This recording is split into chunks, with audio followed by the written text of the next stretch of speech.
Terry Hesticle, I'm sorry, and Barry Halls.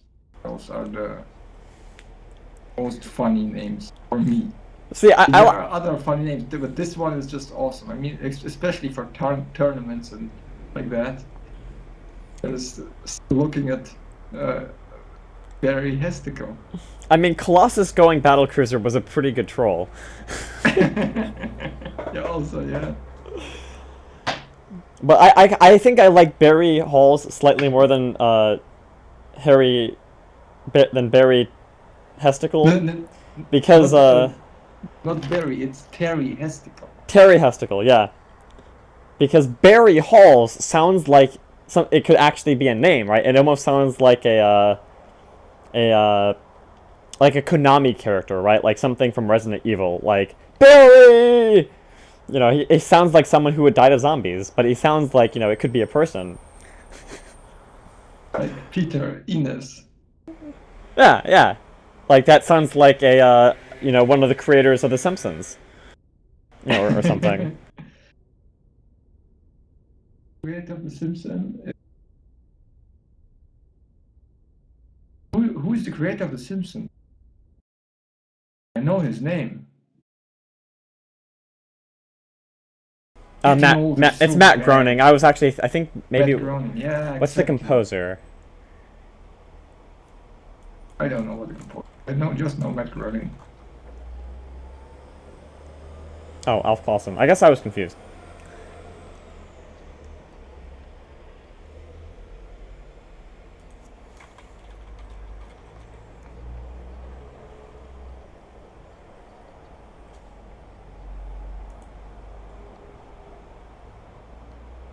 And there's Garth Ennis, who worked on a lot of comics, but if you mispronounce his name, it's Garth Ennis, which makes it sound very similar to certain joke names. Oh, yeah. Why did you call yourself crazy? It used to be the Crazy Cats. It was a reference to Crazy Cat, this comic book character from like the 1920s and 1930s. And so it was always sort of a indeterminate character whose personality tended to shift very rapidly depending on the situation. Okay. But unfortunately, Crazy has become like a. Are you still in this lobby? You just disconnected from the party and from. No, I'm still in the lobby. Okay. I adjust my router reconnecting. I think. Maybe Okay. not.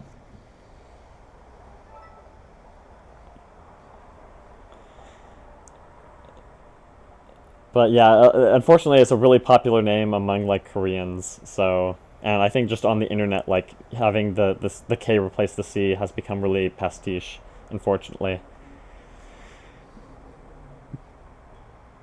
But I've had this name for like 5-6 years now, so it's now it's like kind of hard to bring myself to shake it.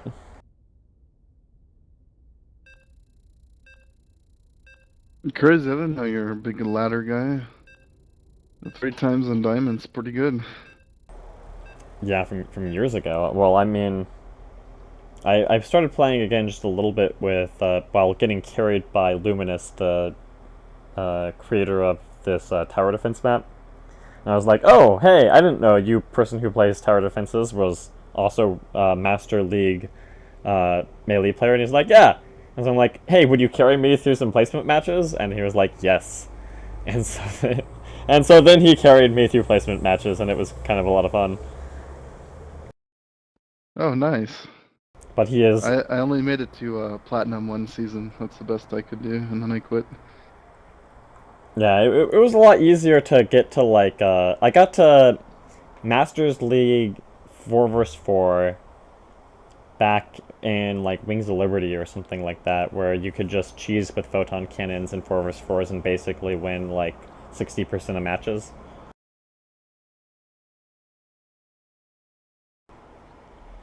But it's a little harder to cheese 1v1 matches. Yeah. So I don't think I ever really got.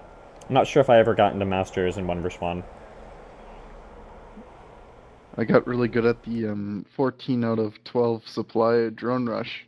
Yes, yeah, man, that's what I used to do. That's what I used to do in like 2 versus 2, and I think I did get to Masters in 2 versus 2 just doing like 14 pool uh Baneling Rush. And I just did that same build like every game and started winning like 70% of the games. It was a lot of fun. But and ever since like even Heart of the Swarm after the Widow Mine and after certain other things, it was a lot harder to win really consistently with it. I had never had the multi-unit micro to pull off anything.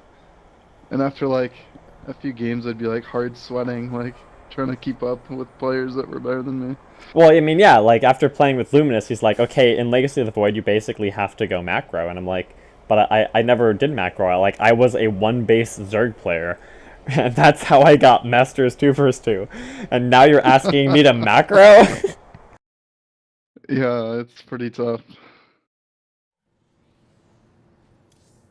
It's just so much clicking, like it's way more clicking when you actually try to play StarCraft 2 than it is to play like a MOBA. Just because you have to constantly be moving between different parts of the map and navigating SCVs in your economy and supply, and making sure you're fully saturated on gas and minerals and all this other stuff, while also, controlling your army, kinda.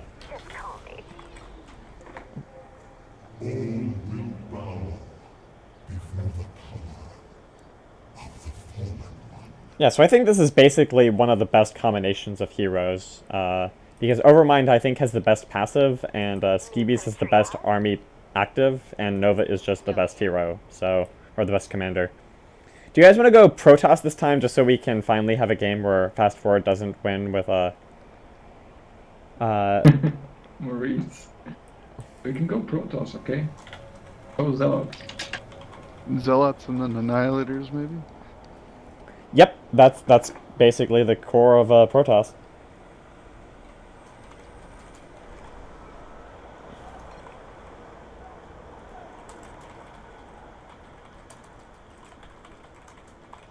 Was this Fortress mode? No, this is not Fortress mode. This is Income No Fortress. Oh, okay. Is this the tournament setting? No, the tournament setting would be nothing. It would be just standard movement speed with no fortress and no income.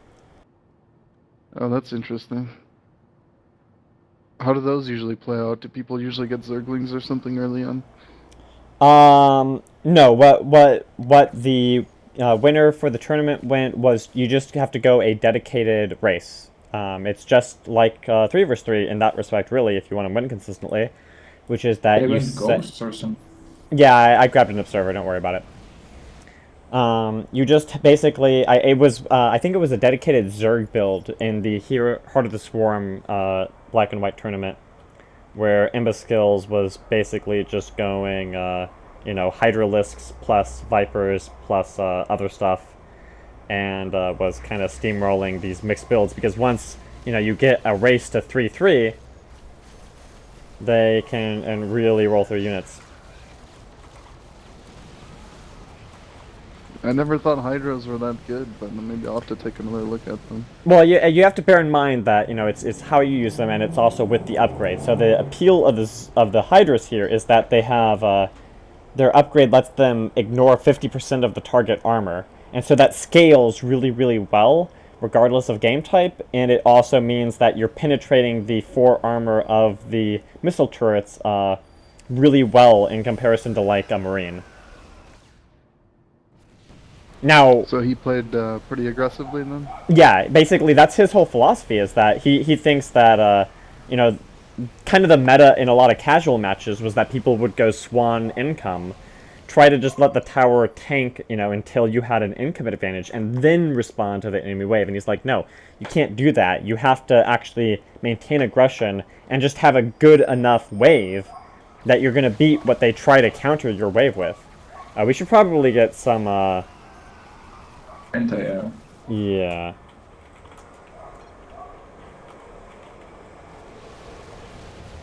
I'm just getting stalkers till I can afford the Void Ray. Stalkers are good right now.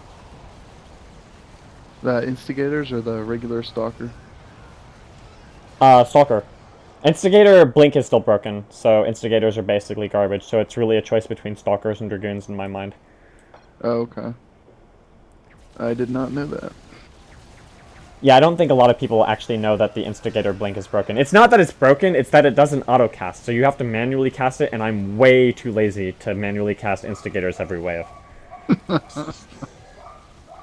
Yeah, nobody's got time for that.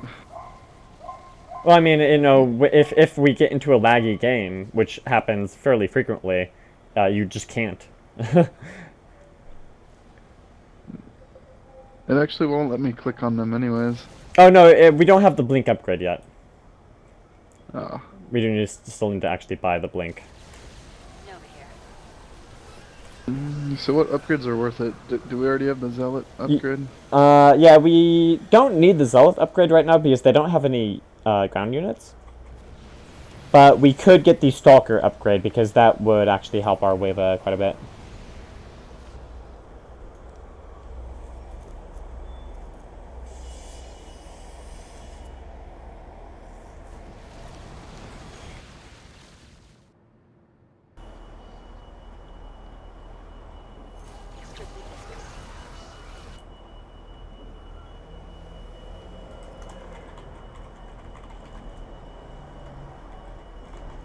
Oh, dang it, I missed my Oracle.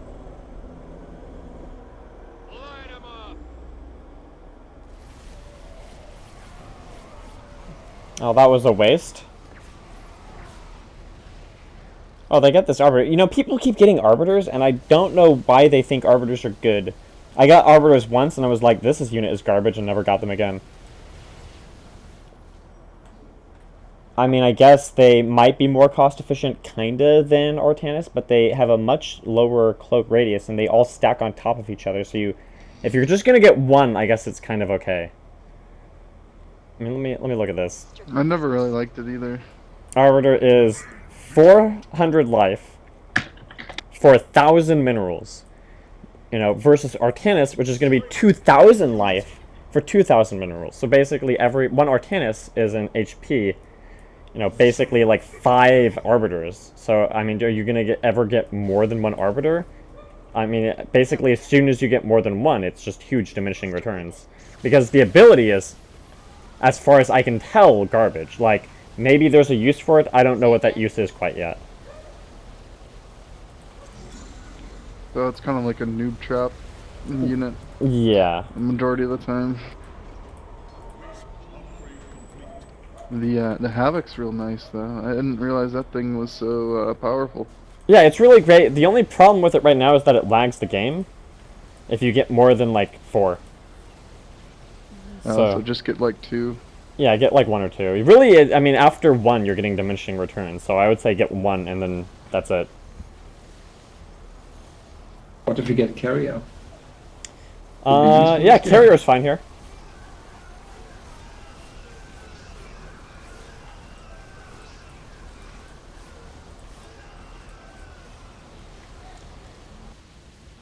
I think Instigators will be good once the Blink works.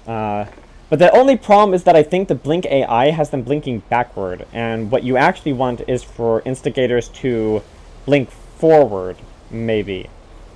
I'm still kind of working out what you're actually supposed to do, or to blink behind like another Stalker. So, in a way, you kind of want to manually cast them, but it's still just too much hassle. In my I like mind. how the Stalkers can kind of stack up. It's pretty nice. No, yeah, Stalker is a game-winning unit precisely because of that. Like, that's the whole appeal of them. Especially now that they have the shield recharge.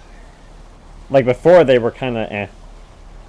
I don't think I got them very often before, but now with this shield recharge, it's really good.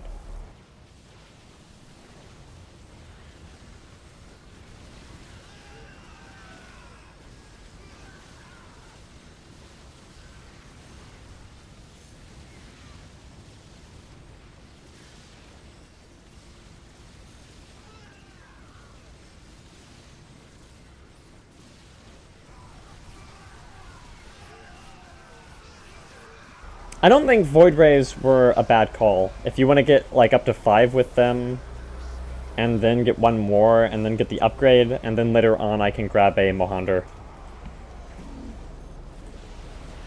Mohander is one of my favorite units. I tried to counter your BCs with it last game, but Yeah, no, the Mohander was really like the core of your wave. I think it was a much better investment than the Archangel, which was kind of doing okay for a little while, but it basically has diminishing returns really fast. like as soon as the wave's big enough, it's just too inefficient. Yeah.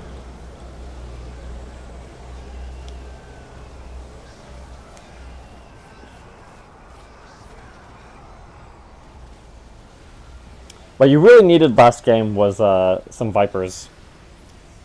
Or a Tal'Darim mothership. Or both. Because you had good AoE damage against our ground units with Alarak, but you did not have any way to actually mitigate the damage once we got suppression fire. So Alarak wasn't living long enough to deal his AoE damage, and that's basically why we won. Yeah, we had no air that game either. Just the Mohanders and some Void Rays I could make. No, you had some Jacksons in there too, or someone got Jacksons on your team. Okay. But you need the Tal'Darim for the party vortex.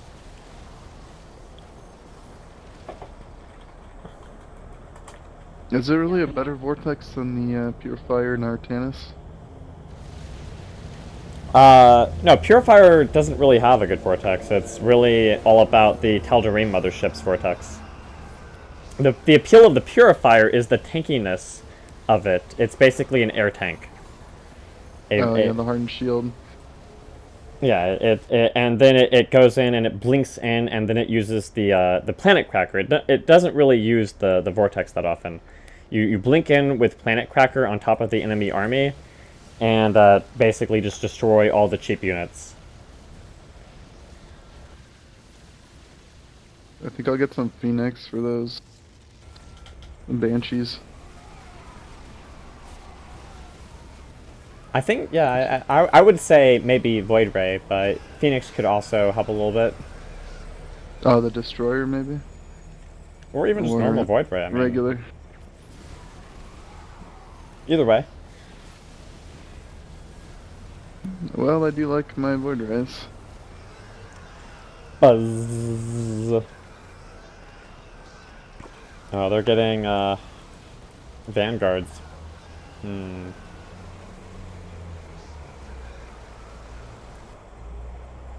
Like, I kind of almost... I half think of Phoenix as more of an anti-ground unit. Not quite, but kinda.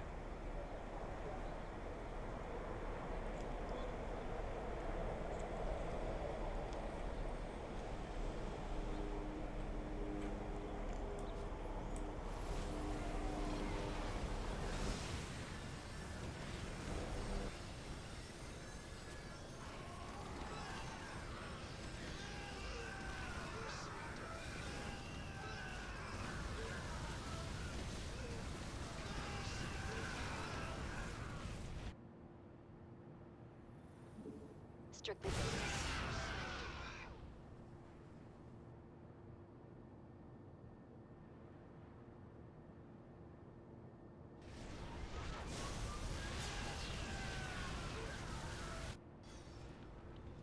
I am the heart of darkness.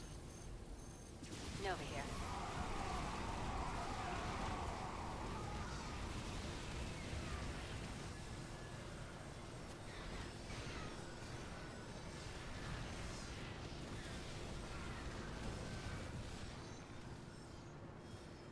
Phase crystals charged.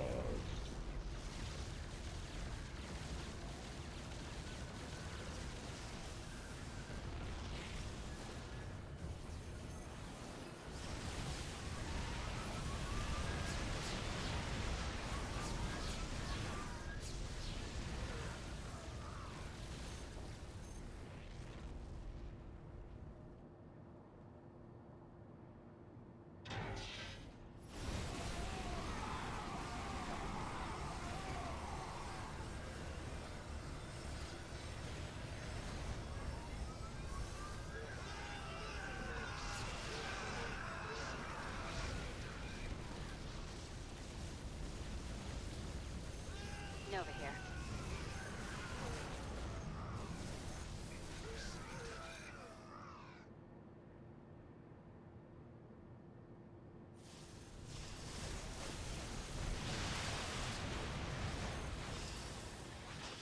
What do you think about Annihilators right now? Annihilators is, strictly speaking, never completely wrong. It's always at least okay. In this particular situation, I still haven't really done proper tests of Mass Vanguard versus Mass Annihilator. I think Vanguards should win, but I'm not actually sure.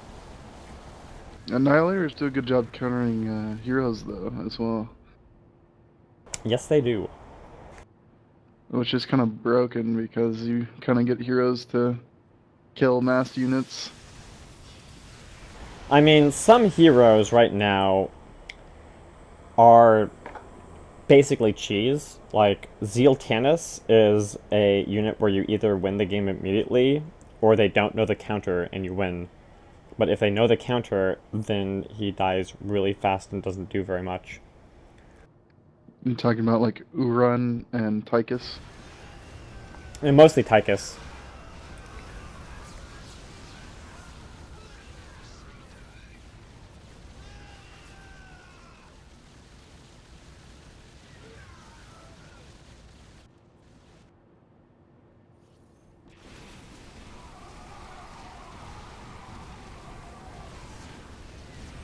Oh, we got nuked a little bit.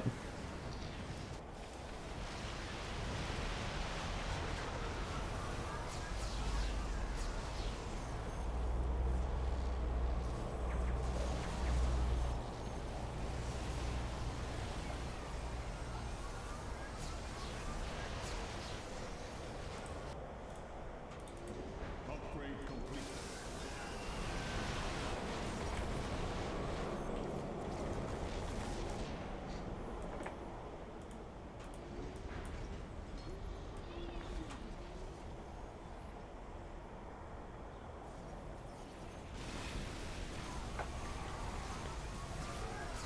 You're killing all. Yeah, I need to get the the Colossus upgrade at some point, but right now I'm just gonna get up Ravens, get some more silver cores, and then go back into anti-ground.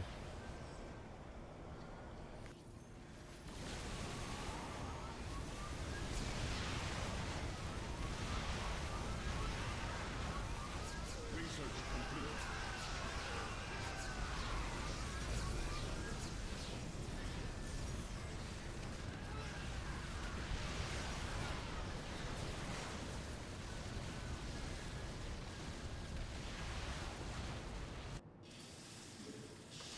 Strictly business.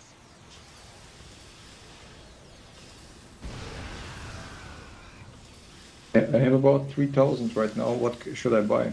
Strictly business. You could pick up Kurtis, or you could no. You should just save up and get the Tal'Darim mothership, Tal'Darim.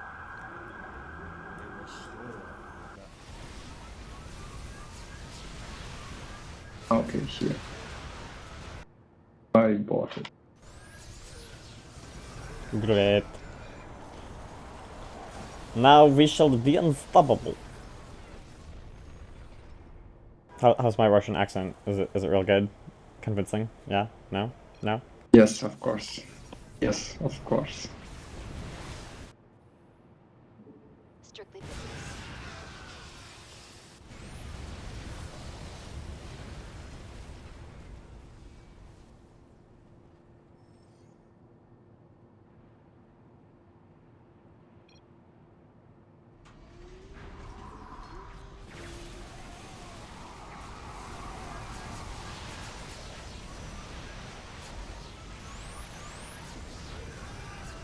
Should we go Ravens for the Vikings? Yeah, I mean, I already got 11 Ravens. I'm not sure how many more we need right now. I think, kind of doing okay on that front. Because the more Goliaths they spam, Ravens kind of start to taper off a little bit. Did you guys get a Mohander or two? Is that what that is? Yeah, I got 2. Alright. I would think get the level 3 damage up, and then maybe go into Cylindus.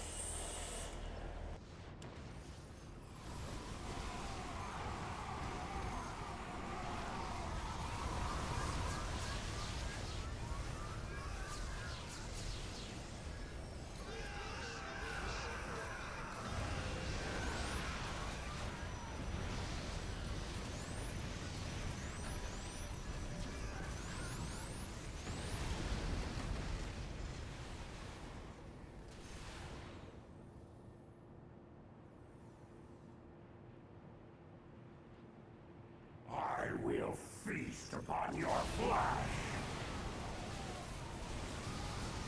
What is that? I think it's Brack. I probably should remember this a little bit better than I do. But if it is Brack, we might want to actually start Annihilators. Oh, you already did start Annihilators. Yeah, I'll grab, once I'm at 6 or 7 Colossi, I'll go and grab, the Annihilator upgrade.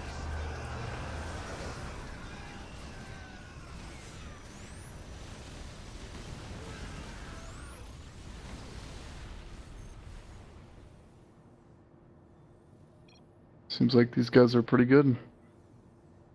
Oh, they're doing okay. It's just the mass Viking that I probably haven't quite properly responded to yet.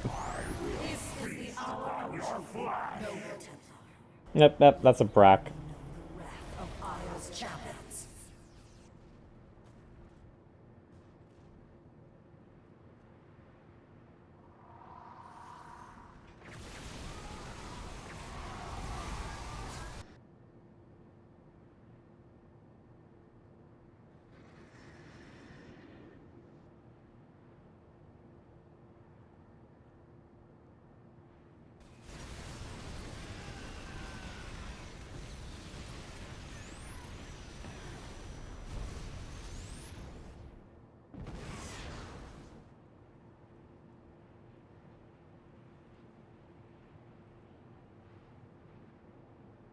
You might want to get like 16 Mirages with the Phoenix upgrade, and that will kind of help our air stay alive a little bit longer. The Phoenix don't really tank that well.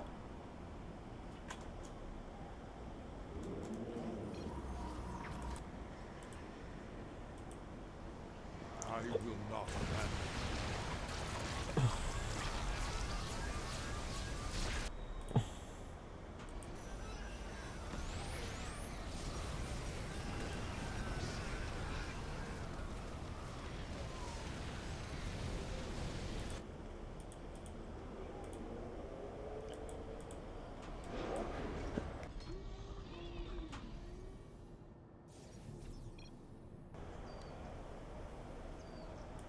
Upgrade complete.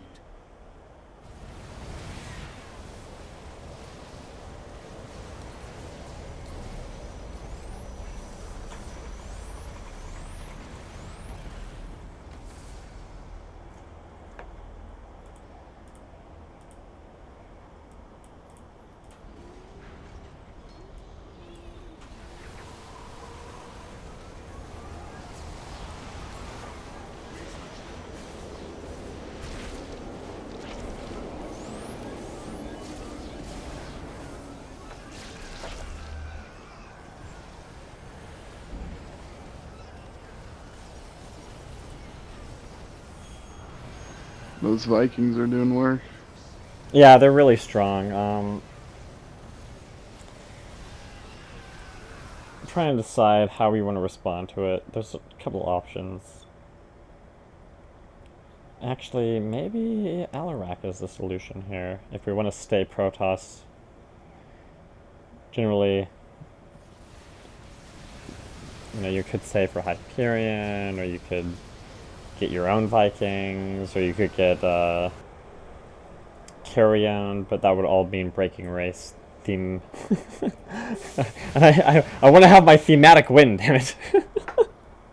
Where is the Elrog? Where can I find him? He's right next to Zeal Tannis and Mohander.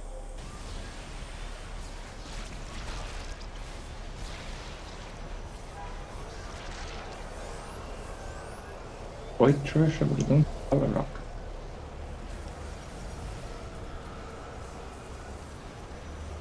Ah, there he is. The battle is already won. Shall we buy more than one of them, or Just one for now, and let's see how long whether it lives long enough to actually hit the Vikings.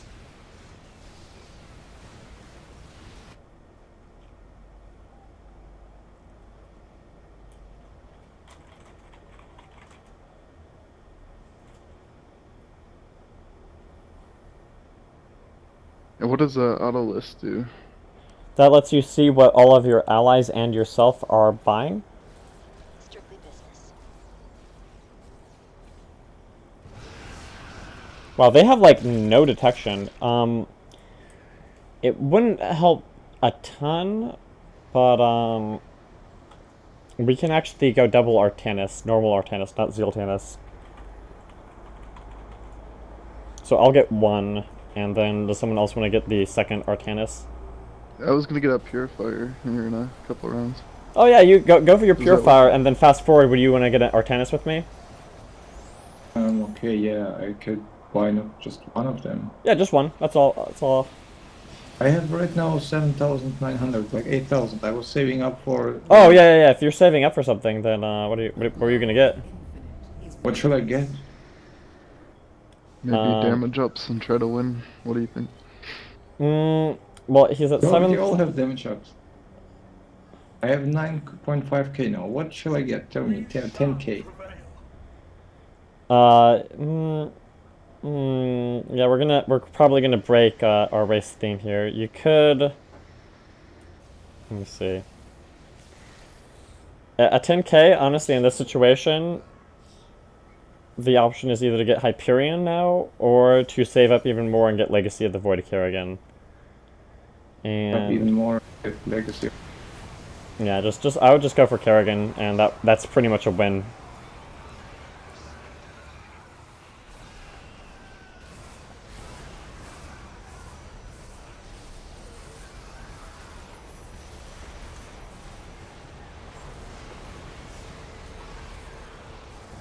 Like so hard for me.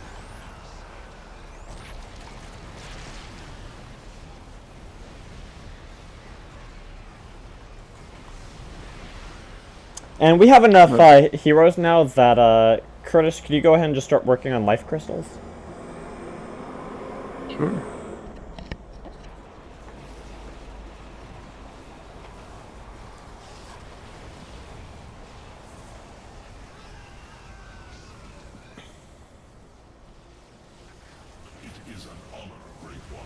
And so now if you look at our wave, you can see that the two Artanises actually cloak each other. And so since they have so little detection, I'm really curious what's actually going to happen here. They have so many Vikings, it's insane.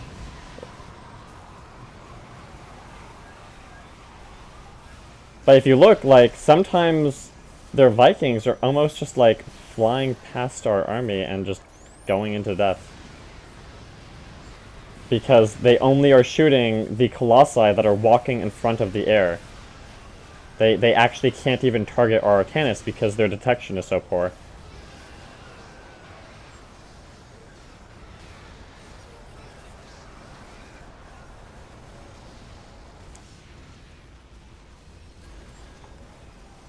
No here.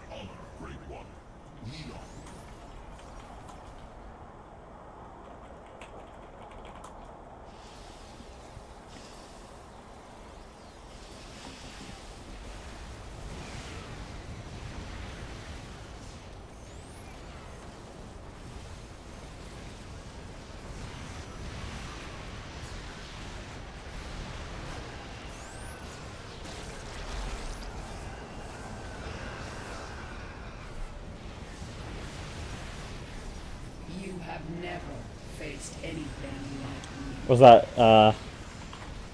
It's both her now, boy.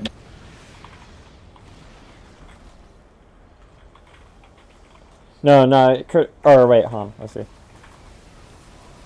Kurtis, you don't want to go to income after you get a game-winning hero. Generally, if you want to win the game right now, you just get crystals. Okay. I've been on Life's Crystal for a while here. So I just to stay on it. We're gonna win the game right here. They, like, after spending 17,000 minerals on a hero, you don't want the game to last any longer than it has to. You want to win the game before they have a chance to respond. So you want to kill them at that point just as fast as possible. Which we did. Oh, there we go. I thought we were gonna lose for a minute there. Oh, when they were pushing in against us? Yeah, we hadn't transitioned into heroes yet, though, and so, you know, they were winning on air, and that was kind of giving their wave a pretty good push, but they, you know, as soon as we started getting air, you know, a range of heroes and transitioned into the late game a lot more smoothly than they did, they were still just making, you know, Viking spam, which tapers off once you